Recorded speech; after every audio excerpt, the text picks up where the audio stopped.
जय महाकाल दोस्तों।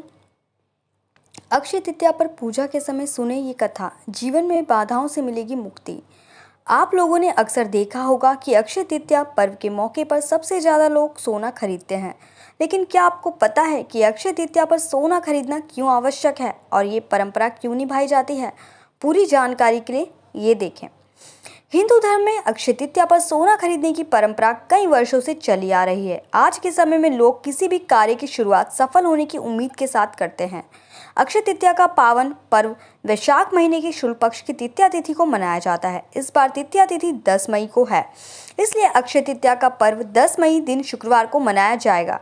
ऐसी धार्मिक मान्यता है कि अक्षय तृतीया के दिन कथा सुनने से लोगों को जीवन में जीने के लिए ज़्यादा परेशानियों का सामना नहीं करना पड़ता है और आने वाले कष्टों से भी छुटकारा मिलता है। इसके अलावा जीवन को आगे बढ़ाने के लिए नई राह मिलती है। अक्षय तृतीया शुभ मुहूर्त। वैशाख माह के शुक्ल पक्ष की तृतीया तिथि 10 मई 2024 को सुबह 4:17 पर शुरू होगी और 11 मई 2024 को सुबह 2:50 पर समाप्त होगी। इसके अलावा अक्षय तृतीया की पूजा के लिए शुभ मुहूर्त 10 मई को सुबह 5:33 से दोपहर 12:18 तक रहेगा। पुराणों के अनुसार हिंदू धर्म में अक्षय तृतीया तिथि का विशेष महत्व है। सतयुग और त्रेता युग का प्रारंभ इसी तिथि से हुआ था।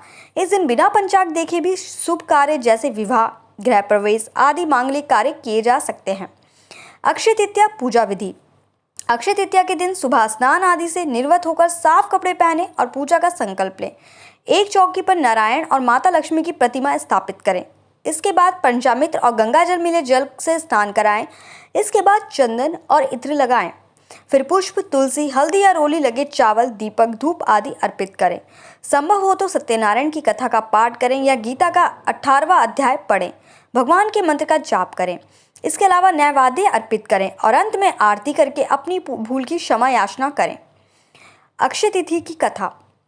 पौराणिक कथा के अनुसार शाकल नगर में धर्मदास नामक वैश्य रहता था। धर्मदास स्वभाव से आध्यात्मिक प्रकृति का था और नियमित रूप से देवताओं और ब्राह्मणों का पूजन किया करता था। एक दिन धर्मदास ने अक्षय तृतीया के दिन की महिमा और इस दिन किए गए दान के महत्व के बारे में सुना। इसके बाद उस वैश्य ने अक्षय तृतीया के दिन गंगा स्नान कर सबसे पहले अपने पितरों का तर्पण किया और उसके बाद विधि विधान से भगवान का पूजन किया और ब्राह्मणों को अन्न, सत्तू, दही, चना, गेहूं, गुड़ आदि का पूरी श्रद्धा के साथ दान दिया।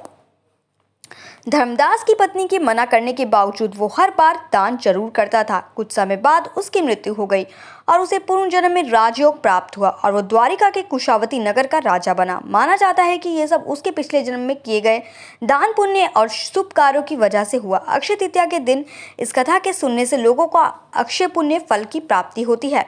अक्षय तृतीया का महत्व। अक्षय तृतीया के दिन माँ लक्ष्मी की पूजा का भी विधान है। इस दिन देवी लक्ष्मी की उपासना करने से घर में सुख समृद्धि बनी रहती है।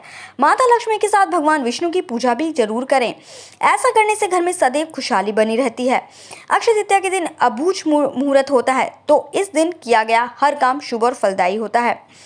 धन्यवाद दोस्तों। जय महाकाल। अगर आपको मेरी वीडियोस अच्छी लगती है तो मेरे चैनल को लाइक और सब्सक्राइब करना बिल्कुल ना